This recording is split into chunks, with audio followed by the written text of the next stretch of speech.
Silakan duduk semuanya, happy Sabat semua. Thank you. Sebuah kehormatan selalu bisa ambil bagian dalam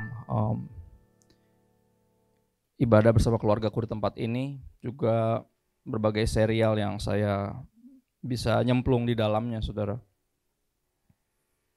Kita berada di satu tema besar, Jesus our all, in all. Yesus adalah segalanya.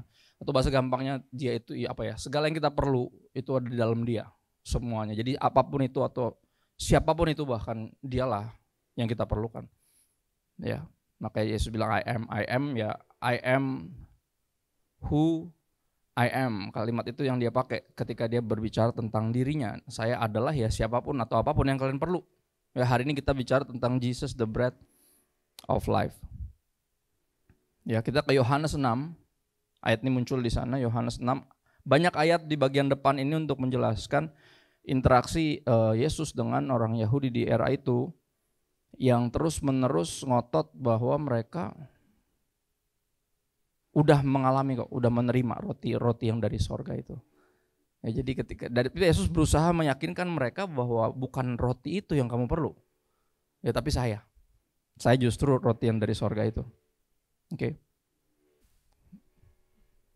Yohanes 6 ayat 31 sampai 33, terus 34, 35, 38, 51, 53, 54 sampai 55, 56 sampai 57 dan 58. Saudara, saya jeda-jeda begini karena banyak hal yang mesti kita pertimbangkan berbicara tentang Jesus, our bread of life, bread of life. Ayat 31, nenek moyang kami telah makan mana di padang gurun, seperti ada tertulis mereka diberinya makan roti dari sorga. Mereka membanggakan ini. Ya, satu pengalaman yang di masa lalu yang mereka nggak alamin sendiri, sesuatu yang diceritakan turun-temurun, tipikal agama, sesuatu yang peristiwa di masa lalu yang digembar-gemborkan. Saudara, satu-satunya peristiwa di masa lalu yang kita nggak boleh lupakan, yang membawa kita punya masa depan, itu sebenarnya pengorbanan Yesus. Ya, di luar dari itu semuanya addition kalau menurut saya. Ya, pengorbanan Yesus dan berikutnya ada pencurahan Roh Kudus. Di luar dari itu semua yang di masa lalu itu additions, bukan yang bisa dibangga-banggakan gimana. Ya. Ayat 32, maka kata Yesus kepada mereka, aku berkata kepadamu sesungguhnya, nah ini kalimat ini penting saudara, kita akan bahas di sini. Ya. Bukan Musa yang memberikan kamu roti dari sorga, melainkan Bapakku yang memberikan kamu roti yang benar dari sorga. Karena roti yang dari Allah ialah roti yang turun dari sorga dan yang memberi hidup kepada dunia.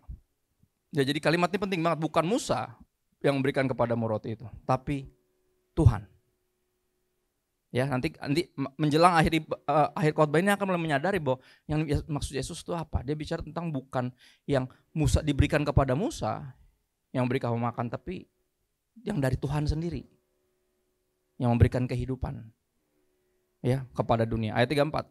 Maka kata mereka kepadanya, Tuhan berikanlah kami roti itu senantiasa. Jadi mereka menyadari, oh ada roti yang memberikan hidup yang kekal, kita mau dong. Selalu diberikan roti yang itu. Kata Yesus kepada mereka apa? Akulah roti hidup. Barang siapa datang kepadaku, ia tidak akan lapar lagi, dan barang siapa percaya kepadaku, ia tidak akan haus lagi. Ya, datang tidak akan lapar lagi, percaya tidak akan haus lagi. Kalau Anda familiar dengan Alkitab Anda, pasti Roh Kudus akan bawa kita kemana? Ke Yohanes 4. Ada perempuan yang punya deep longing yang gak bisa diisi sama apapun dan siapapun selain Yesus. Dia berusaha isi itu dengan pasangan hidup karena dia pikir kalau gue ketemu pasangan hidup yang dari Tuhan, kekosongan di jiwa saya akan terpenuhi. Tapi bukan itu yang terjadi. Dia udah pernah 5 kali menikah, dan yang terakhir ini pun yang ke-6 ini bukan suaminya. Kalau kita menjelaskan bukan suaminya, berarti bukan mereka belum married, bukan. Tapi ini suami orang. Dan dia berusaha isi itu, dia terus haus. Padahal apa, dia gerejaan, ya kalian beribadah di Yerusalem, kami di gunung ini. Dahsyat. Kalian gereja di sana, kita gereja di sini. Ya, dia ngerti tentang Mesias. Oh iya, Yesus bilang kalian menyembah yang kalian gak kenal. Oh ya, nanti akan datang Mesias yang disebut Kristus. Wow, teologinya bagus. Dia akan menjelaskan, memperkenalkan kepada kami yang kami sembah. Teologinya bagus, tapi kosong jiwanya. Ya.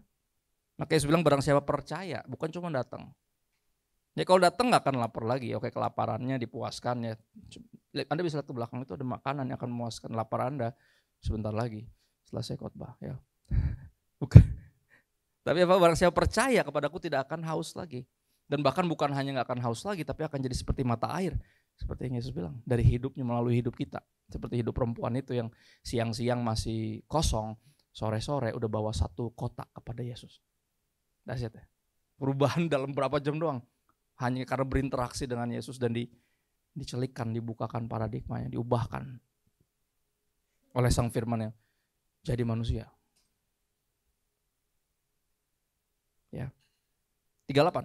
Sebab aku telah turun dari sorga bukan untuk melakukan kehendakku, tapi untuk melakukan kehendak Dia yang telah mengutus aku. Apa maksudnya? Ingat di Taman Getsemani, di doanya apa yang Yesus bilang? Kalau boleh, jikalau boleh cawan ini lalu daripadaku. Tapi bukan kehendakku yang jadi melainkan kehendakmu. Oke? Bicara tentang pengorbanan Yesus. Saya datang ke sini dengan tujuan Bapa untuk berkorban, untuk menebus kalian semua. Ya, kalau ikutin daging saya sebenarnya saya nggak mau. Ya, tapi apa? Bukan kehendakku. Aku datang untuk melakukan kehendak Dia. Karena itu makananku. Itu rotiku. Itu sukses bagi saya. Ya. Akulah roti hidup ayat 51. Akulah roti hidup yang telah turun dari sorga. Jikalau seorang makan dari roti ini, ia akan hidup selama-lamanya. Dan roti yang kuberikan itu ialah apa? Dagingku yang akan kuberikan untuk hidup dunia ini. Bicara tentang pengorbanannya, sekali lagi, dagingku. Ya, kuberikan untuk hidup dunia ini. Kita bisa hidup karena ada yang mati buat kita. Ya. Ayat 53, maka kata Yesus kepada mereka, aku berkata kepadamu sesungguhnya jikalau kamu tidak makan daging anak manusia dan minum darahnya, nggak ambil bagian dalam pengorbanan Kristus atau nggak percaya akan pengorbanannya, kamu tidak mempunyai hidup dalam dirimu. Binasa. Ayat 54. Barang siapa makan dagingku dan minum darahku, ia mempunyai hidup yang kekal dan aku akan membangkitkan dia pada akhir zaman walaupun udah mati. Ya dong, ada yang udah mati duluan, tapi nanti akan semua dibangkitkan lagi. Untuk dihakimi. Benar ya? Sebab dagingku adalah benar-benar makanan dan darahku adalah benar-benar minuman. Barang siapa makan dagingku dan minum darahku, ia tinggal di dalam aku dan aku di dalam dia, bersatu dengan Kristus. Unity with Christ. Yang buat kita diselamatkan karena kita bersatu dengan Kristus yang akan membawa kita bersatu dengan Bapa nanti dalam kemuliaan. Sekarang masih di sini dulu, kita lagi jadi teman sependeritaannya Yesus. Ya kelak dipersatukan dengan benar-benar dengan Bapa. Jadi satu kemuliaan, sekarang lagi sependeritaan dulu.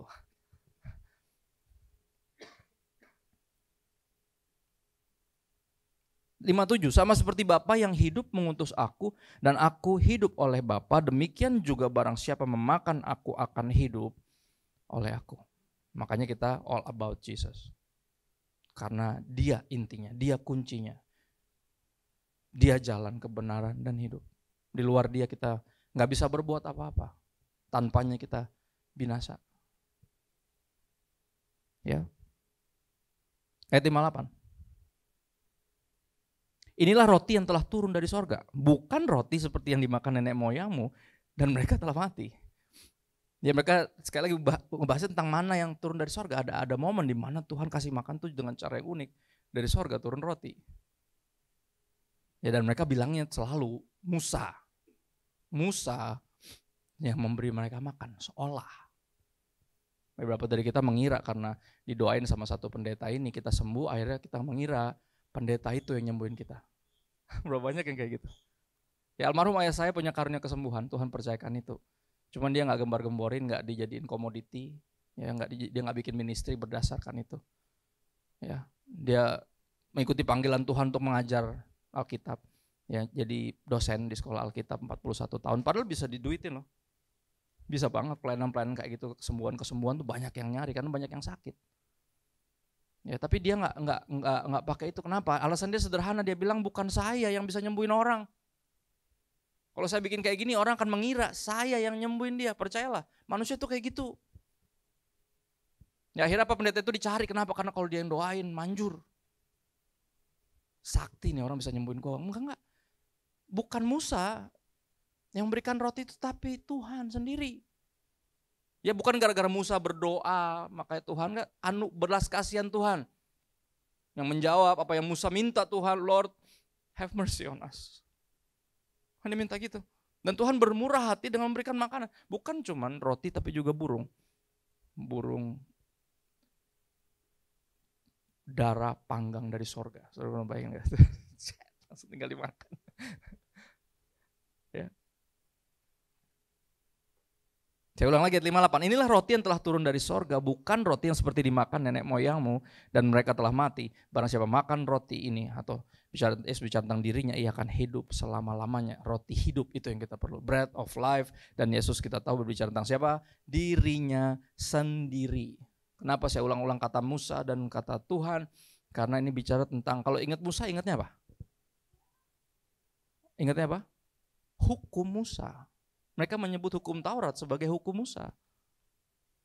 2 loh batu itu yang Tuhan berikan kepada Musa. Yang mereka selalu bilang itu hukum Musa. Menurut hukum Musa, bukan Musa yang nulis. Gue yang nulis. Ingat tuh saudara adegan itu. Ya mereka, ahli Taurat Farisi bersekongkol menjebak satu perempuan asusila ini. Dan mereka bilang ini perempuan tertangkap basah berzina. Gimana cara saudara Anda menangkap basah seseorang sedang berzina? Apakah Anda sewa dulu kamarnya, ngumpet dulu di balik horden? Dia nanti bilang aja kamarnya kosong, jadi tiba-tiba ketika ada perempuan itu langsung, kan gitu. Gimana cara ngejebaknya? Saudara? Pernah pikirin, ditungguin tuh.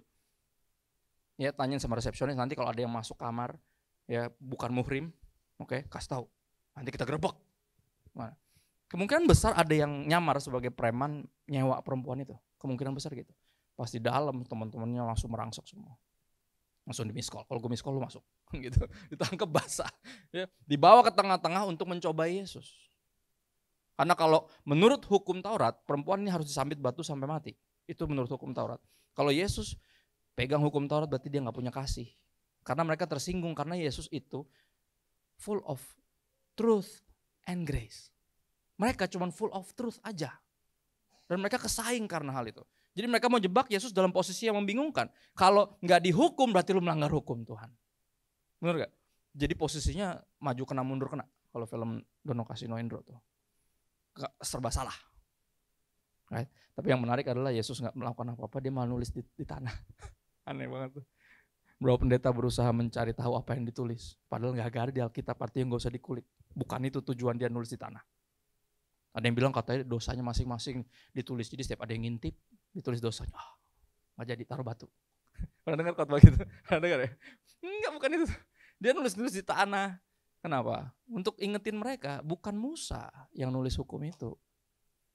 Hukum itu ditulis oleh jari Allah.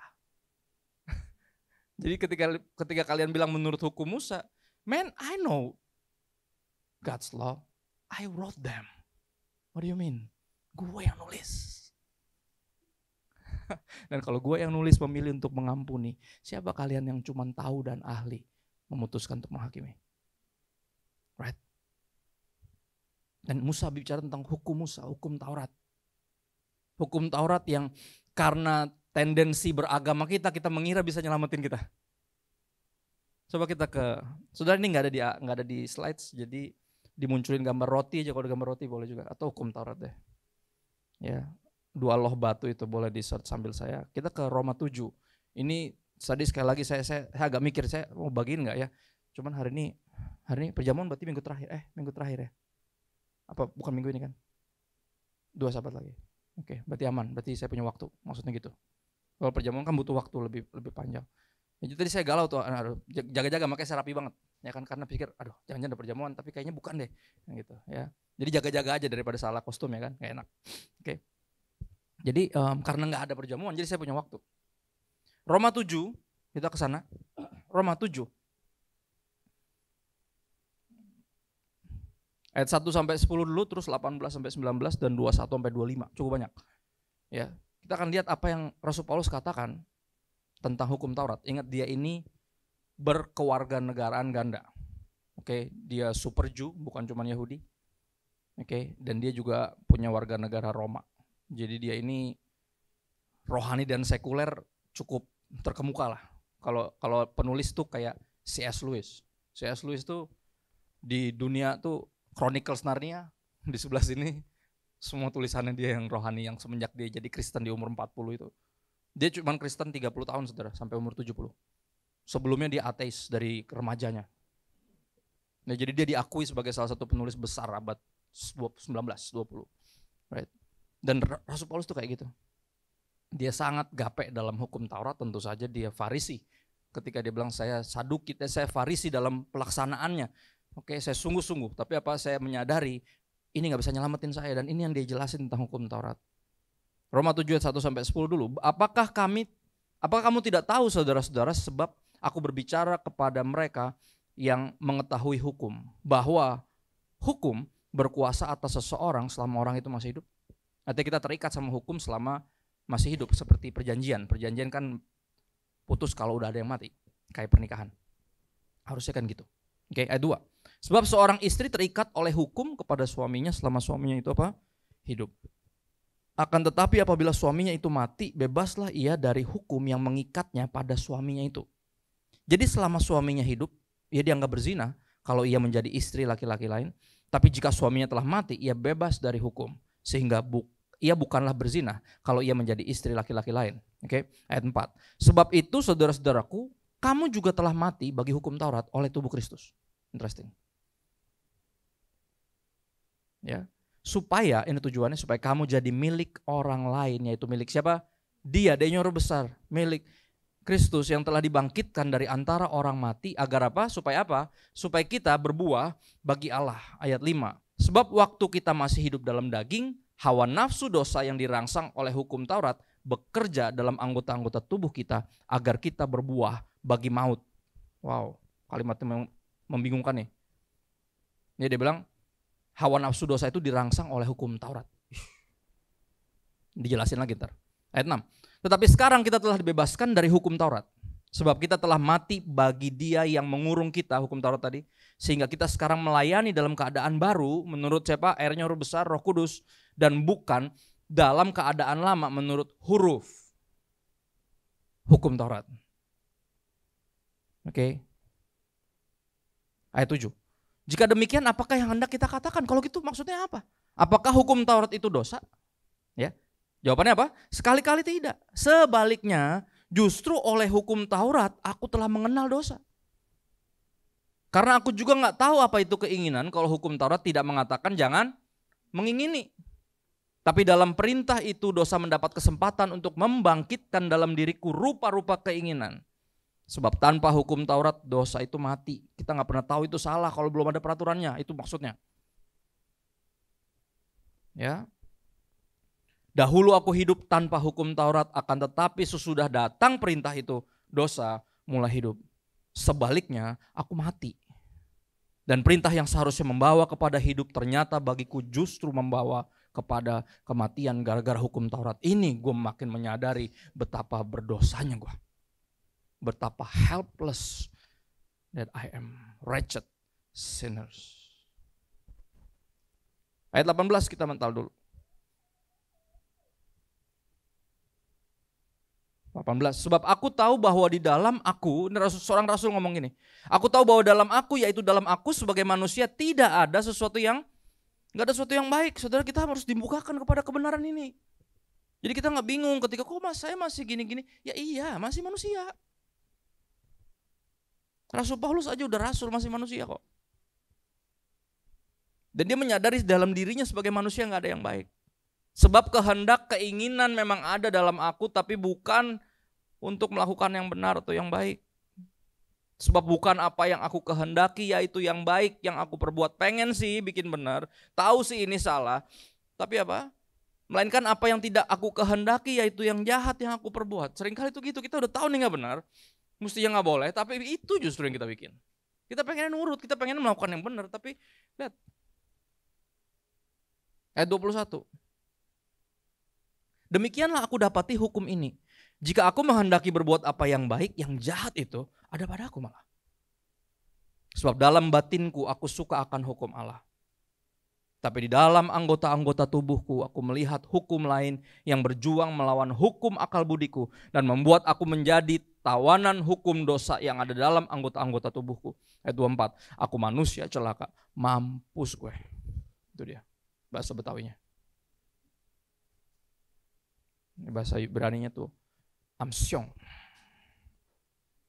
Siapa yang akan melepaskan aku dari tubuh maut ini? Siapakah? Kata akan tuh mengandung mau dan bisa. Who will? Who shall? Mau dan bisa. Sudi dan bisa. Jawabannya ayat 25. Thank God for Jesus Christ. Itu jawabannya. Puji Tuhan buat Yesus. Tanpa Yesus, hukum Taurat ini cuma meyakinkan saya betapa berdosanya saya. Dan betapa saya pengen sebenarnya melakukannya, tapi saya gak punya kemampuannya. Dan itu yang Yesus bilang, bukan Musa yang ngasih lo makan, tapi Tuhan. Bukan hukum Taurat yang menyelamatkanmu, tapi saya.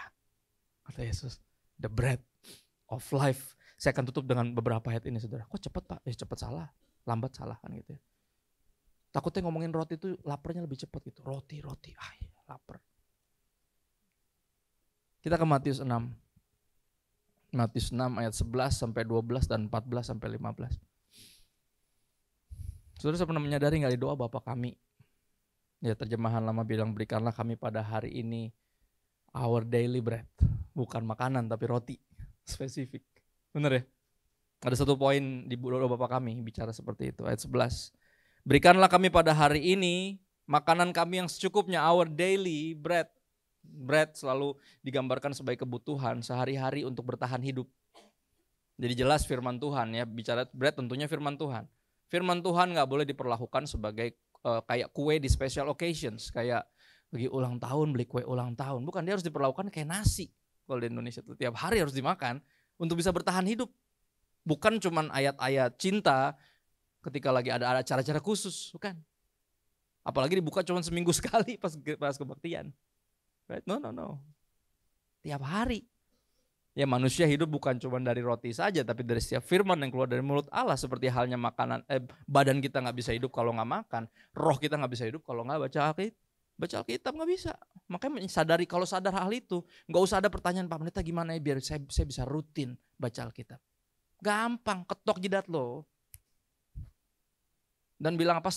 Sadar, lu yang perlu Tuhan, bukan Tuhan yang perlu lu. Kalau kita menyadari hal itu, saudara, benar gak? Anda kalau malam-malam belum tidur, jam 12 atau setengah 1, lapar, pasti nyari makan. Cuman jeleknya gitu, secara rohani kita tuh tidur, bahkan mati. Orang tidur gak mungkin lapar, tidur. Makanya orang kalau lapar gak ada duit, dibawa tidur, bener gak? Ya kan? Cuma kalau gak tidur, ujungnya jadi lapar. Pak, aku lapar nih. Iya lapar lah, jam 2 lo belum tidur. Anak saya tuh kalau hari Jumat malam tidur tuh jam 3, jam 2, sembarangan aja karena besoknya kan libur. Ya pasti lapar lah. Makanya apa sebelum jam 11 tidur? Karena di setengah 11 lewat 5 menit lu lapar pasti. Dan kalau lapar logikanya pasti nyari makan. Atau bikin makan. Nah sama. Kalau kita ada kehidupan rohani, kalau rohani kita sehat, kita pasti lapar. Terakhir baca Alkitab kapan? Terakhir berdoa kapan? Kita pasti lapar. Kita akan melakukannya. Karena kita menyadari kita memerlukannya. Ya. Dan firman juga bicara tentang siapa? Yesus. Firman yang menjadi manusia. Manusia gak hidup dari yang makanan sehari-hari doang, tapi dari Yesus. Jangan pernah lupa itu the bread of life. Dan ayat 11 bilang ini, berikanlah kami pada hari ini makanan kami yang secukupnya. Dan, perhatiin, ternyata ini poinnya gak dipisah saudara, ini jadi satu. Ya, saya lagi sekolah Alkitab, lagi kuliah, saya baru menyadari kalau baca Alkitab itu benar-benar harus benar-benar ngerti konteksnya dan lagi dalam konteks pas saat itu gitu loh. Ya harus bacanya dengan first century eye. Dengan mata abad pertama. Kalau nggak kacau, kita nggak ngeliat yang sebenarnya. Ya abad pertama tapi sandingkan dengan pertanyaan masa kini. Kira-kira kebenaran di abad pertama ini ngejawab nggak kebutuhan kita di masa kini? Tentu saja. Ya. Ayat 12. Dan ampunilah kami akan kesalahan kami, seperti kami juga mengampuni orang yang bersalah kepada kami. Apa maksudnya? Itu artinya makanan kami yang secukupnya. Saudara, apa yang kita perlukan dalam hidup untuk bisa diselamatkan? Pengampunan dan bread of life. Talk about forgiveness. Tanpa pengampunan, kita akan binasa semuanya. Sorga bukan tempat buat orang baik. Kalau sorga tempat buat orang baik, silahkan, hukum Taurat udah cukup. Hukum Taurat baik, benar ya? Ya dong. Semua hukum yang lain di seluruh dunia itu ambilnya dari sana awalnya, dari hukum Taurat. Walaupun gak semuanya percaya Yesus, gak semuanya Kristen. Gak semuanya menyembah Tuhan yang benar, tapi semua hukum, jangan membunuh, jangan mencuri, itu basicnya dari hukum Taurat.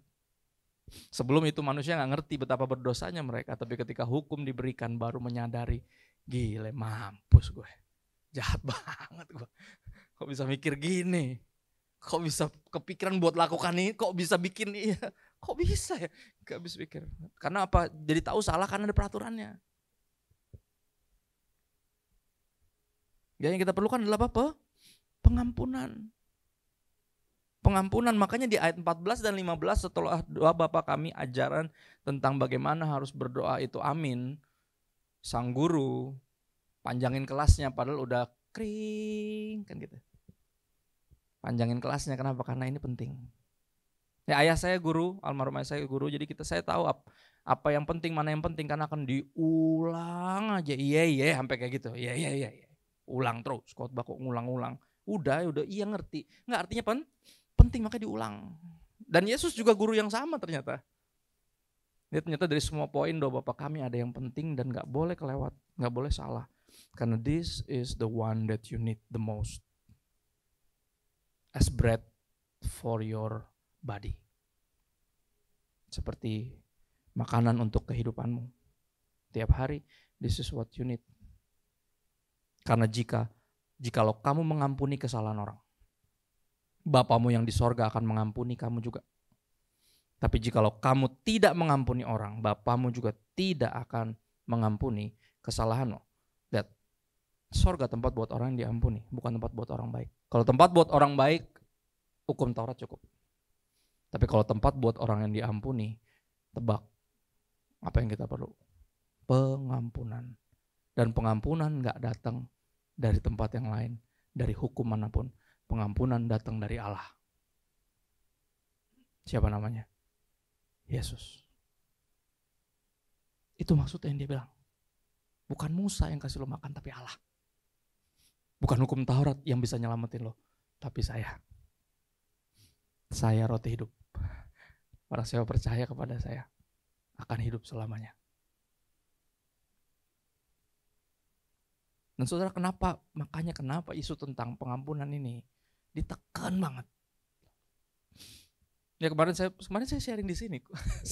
Saya seringnya pelayanan tuh ya, Sabtu di mana Jumat di mana atau Kamis di mana, ntar besoknya di situ lagi gitu loh. Saudara, ini kan luar negeri ya. Kalau dari saya Kalibata, ini masuk luar kota gitu. Saya kemarin pelayanan di sini di seberang di Social Bread Edozel, right? Saya bilang, saya belum pertama kali pelayanan di sana. Gue biasa pelayanan di seberang, Dok. Di mana? Di Purwadika. Oh ya, seberang dong. Iya. Ini pertama kali saya di sana. Ngomongin tentang Yohanes 15. Ya, dan social bread. Saya lagi roti tuh. Saya pada tema saya, kan nyambung ya. Enggak ada yang kebetulan. Ya, enggak ada yang kebetulan. Dan di sana ketika sharing udah selesai, karena komsel ya. Jadi ada ruang buat orang tuh nanya atau mau cerita sesuatu. Nah, ada satu yang lucu. Jadi dia tuh udah Kristen dari lahir lah. Cuman dia bilang, saya tuh masih bermasalah sama masalah pengampunan, dia bilang. Susah loh, maksudnya. Malah saya sampai level sebel gitu. Kenapa sih mesti ngampunin gitu? Maksudnya bisa gak sih yang lain aja gitu, pelayanan apa kayak gitu loh. Karena yang ini nih kayaknya mustahil deh Pak. Enggak mustahil. Kalau mustahil gak mungkin disuruh. Mustahil hanya di luar dia. Ya dong? Di dalam dia, bersama dengan dia gak ada yang mustahil. Kalau tanpa dia emang mustahil. Ya, dan ini akan jadi warna di bulan ini kan. Minal aidin wal faizin, mohon maaf lahir dan batin, benar gak? Nah, di sini kesempatan kita untuk bercerita. Kita punya alasan tertinggi untuk mengampuni. Kalau enggak, manusia enggak punya alasan mengampuni. Karena gini, bikin salah itu manusiawi. Tapi mengampuni itu ilahi. Dan kalau enggak have the bread of life, we cannot do it. Absurd isu. Perintah ini tuh enggak masuk di akal. Mana mungkin kita bisa ngampuni. Lihat, dia ngomong gitu dengan jujur, dia bilang. Sebagai orang Kristen yang paling saya sebel adalah perintah untuk memaafkan, mengampuni. Gak sudi. Sudah, tapi ini dia yang menarik dalam kekristenan. Bicara tentang kelayakan diampuni, kita tahu kita gak layak. Tapi roti dari sorga diberikan bukan karena Israel layak menerimanya. Bukan karena umat pilihan Allah layak menerimanya. Tapi karena Musa memohon apa? Have mercy on us. And yes, God has been merciful from the get-go. Makanya lagu tadi saya suka lagu apa? Lagu yang terakhir tuh yang sebelum firman selalu. Ya, coba boleh buka nggak liriknya? If it is possible. Sama lagu sebelumnya lagi. Lihat nih. Lagu sebelumnya lagi. Apa sebelumnya lagi? Lagu hari ini powerful semua. Ada lagi lagu sebelum ini? Sebelum ini apa tadi, Nat? Mana, Nat? Tiada ternilai. Sebelum tiada ternilai apa, Nat? Nah itu, great is thy faithfulness. Coba lihat. Great is thy faithfulness. Lihat. Nih, saya paling nangis selalu di mana? Di kata-kata ini. As thou hast been, thou forever will be. He is full of compassion. Dari kekal sampai kekal. Artinya dari dulu sampai selamanya. Dan his compassion that saves us.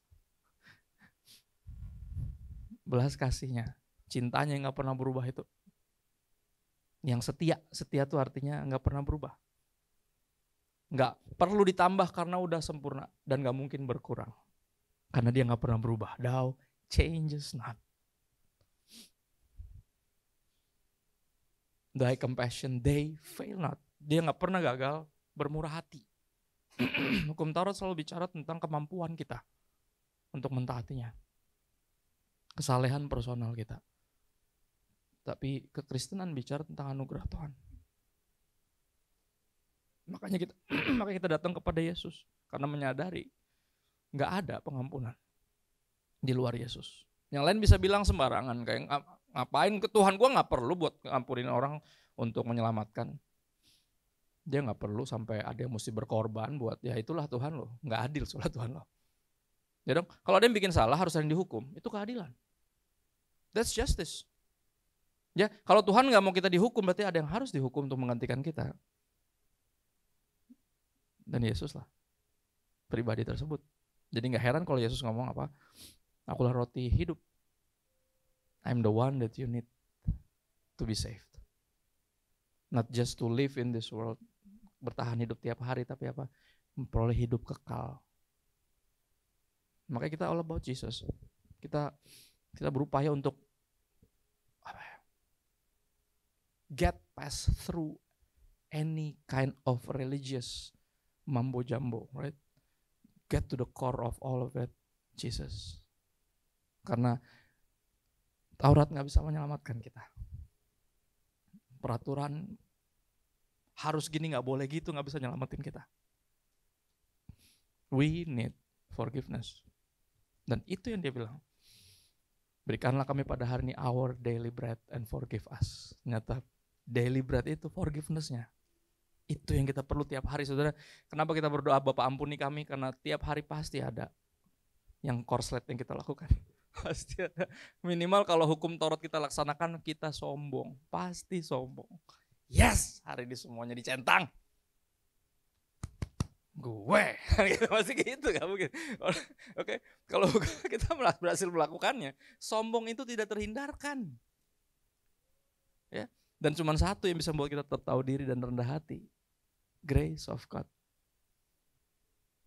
Karena oleh anugerah kamu diselamatkan, oleh iman, itu bukan hasil usahamu, tapi pemberian Allah. Itu bukan hasil pekerjaanmu, jangan ada orang yang memegahkan diri. Makanya lagu-lagu tadi, selain lagi saudara lagu-lagu ini, aduh, saya pikir nih orang yang pilih lagu ini udah tahu khotbah gue atau gimana sih? Tapi ya itu, serunya punya Tuhan yang sama tuh gitu saudara. Ya, makanya saya gak pernah menyiapkan khotbah dan langsung ditutup. Gak mau tahu, gue gak mau. Enggak, saya selalu open. Ya, catatan saya selalu open, makanya kalau Anda lihat saya lagi main HP di kebaktian, jangan kayak pendeta kok main HP. Gak mungkin pendeta main HP. Itu pasti lagi dapat sesuatu yang mesti oke, ya. Keburu nih, ternyata nggak ada perjamuan kayaknya. Oke, right? Bahkan saya open terus. Orang bilang itu nggak persiapan, bukan. Karena ini bukan tentang apa yang saya mau bagiin buat terlihat pinter. Ini tentang apa yang dia mau. Saya bagikan kepada anak-anaknya. Apa yang dia mau. Anak-anaknya tahu tentang isi hatinya.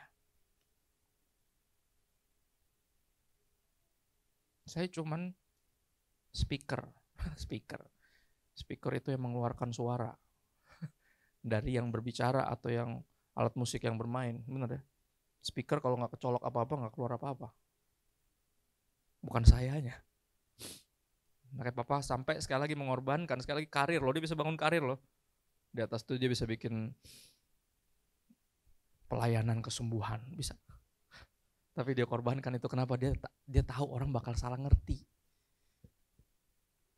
Ya, makanya ketika dia doain orang sakit tuh lain, saudara, nggak ditumpang tangan, nggak diapain, dia gandeng, berdoa bareng, dia bilang ini Tuhan, anakmu rindu untuk kau sembuhkan, have mercy. Dia selalu berdoa gitu. Dia nggak sembuh nggak gitu, nggak.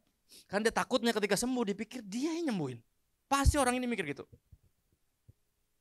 Dia bilang ketika Tuhan memberikan hukum kepada Musa aja, bisa-bisanya umat pilihannya mengira itu hukum Musa. That's just how twisted we are. Dan Yesus datang untuk lurusin semua itu. It's me that you need, not anything or anyone else. Me. I'm the one that you need. I'm the bread of life. Come. Believe.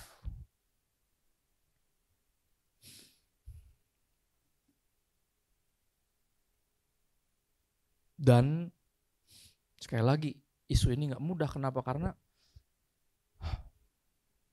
ujian apa kita sudah menerima atau sudah mengambil bagian bersatu dengan the bread of life ini adalah pengampunan yang kita beri. Oke, sejauh timur dari barat, engkau membuang dosaku tiada. Kau ingat lagi kesalahanku. Jauh ke dalam tubir laut, kau melemparkan dosaku tiada.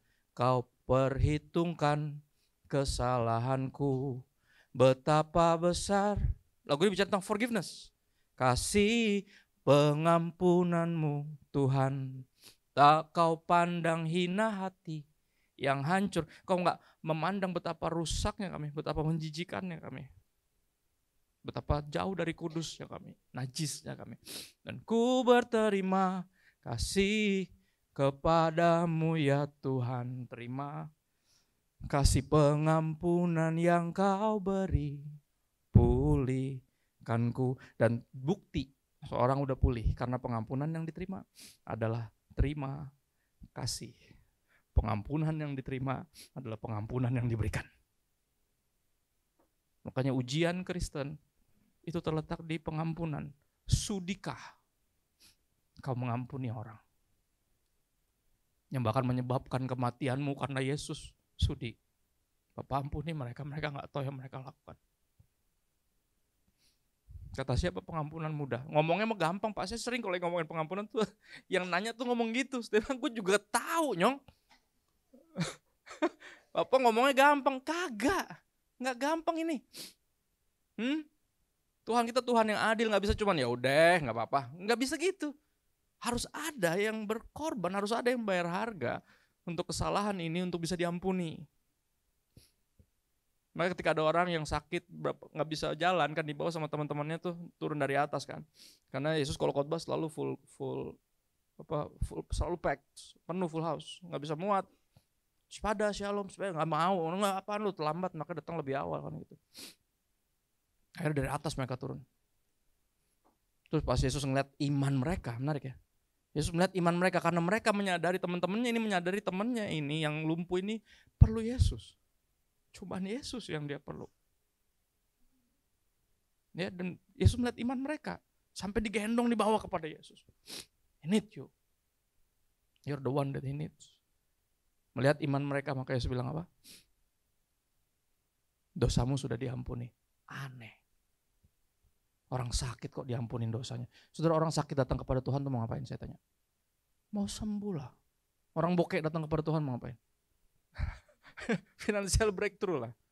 Kok ya diampunin dosanya? Ya kau sembung naik ojek, nggak nyambung Jack kan gitu.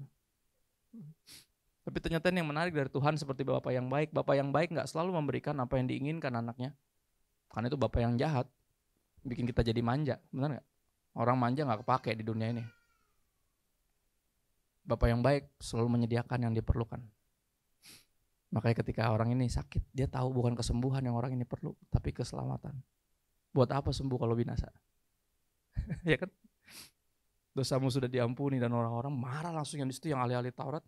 Hah? Siapa dia pikir dia Tuhan? Mengampuni dosa, cuman Tuhan yang berhak mengampuni dosa dan bisa mengampuni dosa. Terus dia bertanya sama orang-orang yang mempertanyakan dalam hatinya, mana lebih gampang? Mengatakan dosamu sudah diampuni atau berdiri dan berjalanlah. Get up and walk, dan orang itu berdiri di depan mereka. Wow. Dan saya tahu dari kalimat itu ada pertanyaan, mana yang lebih gampang, nyembuhin orang, bikin orang dari miskin jadi kaya, financial breakthrough, atau nyelamatin kita. Nyelamatin kita karena nyelamatin kita membutuhkan Yesus menggantung dirinya di kayu salib.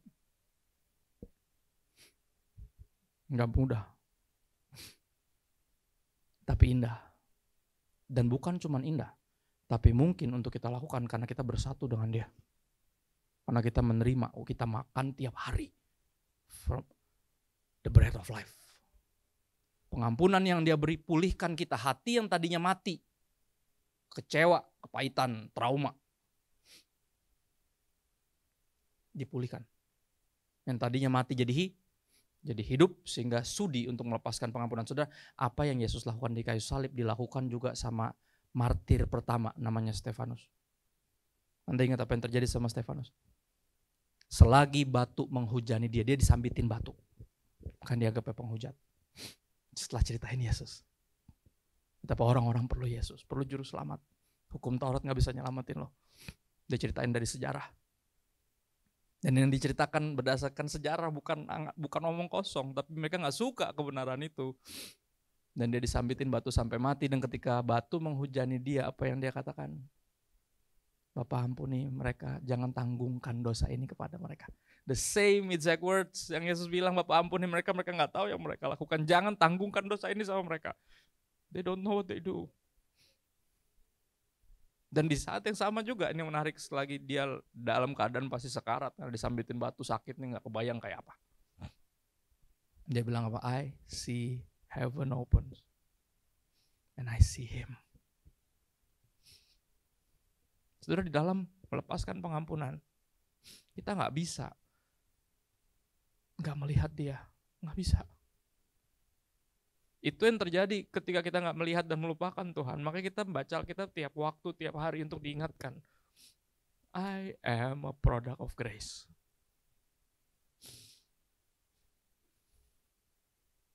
I am. And a product of grace ought to be graceful. Dan tanpa Dia yang terus mengingatkan saya bahwa saya diampuni, saya gak mungkin sudi untuk mengampuni. He's the bread of life. Come, believe, and eat. Bersatulah dengannya. Ya, yuk kita berdoa sebentar yuk. Mana brother gue? Mainkan lagu sedih bro, supaya saya terdengar lebih rohani. Gak, udah sedih duluan gue. Yuk, saya menyebut bangkit berdiri semuanya. Saya gak tahu seberapa sungguh kita udah datang kepada roti hidup itu, atau masih mengira bahwa hukum Taurat bisa menyelamatkan kita.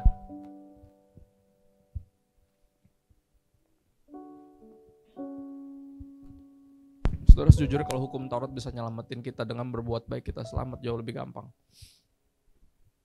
Tapi untuk percaya itu jauh lebih sulit. Kenapa? Karena kita harus menyingkirkan ego kita, kesombongan kita, kontrol kita of our own life. And it's hard. Tapi apa? Kalau kita mengenal Yesus, yang adalah hati Bapa, it's not that hard. Kalau kita menyadari kebobrokan kita, gak sesulit itu kok. Justru kita datang kepada Dia dengan desperation. Lord, I need you. I'm doomed. Mampus gue, kata Rasul Paulus. Ada keinginan untuk berbuat baik, tapi kemampuannya gak ada. Ada pengetahuan, gue tahu mana yang benar, mana yang salah. Gue tahu yang ini gak boleh gue bikin, tapi itu terus yang gue buat. Who will and can save me? Siapa yang sudi nyelamatin saya? But thank God for Jesus.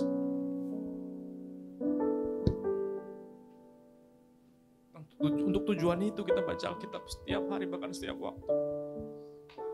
Terus diingetin, di luar dia kita gak bisa bikin apa-apa, tapi bersama dengan dia gak ada yang mustahil.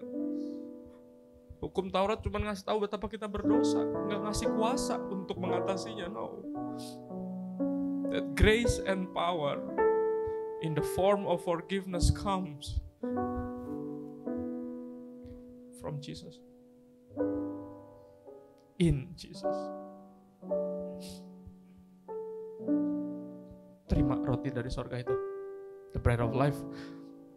Dan kita akan dihidupkan kembali. Bisa melakukan semuanya bukan karena untuk dilihat orang, untuk dipuji orang, bahkan untuk keselamatan. No, karena kita bersyukur. Bersyukur. Thou changes not, thy compassion, they fail not. As thou hast been,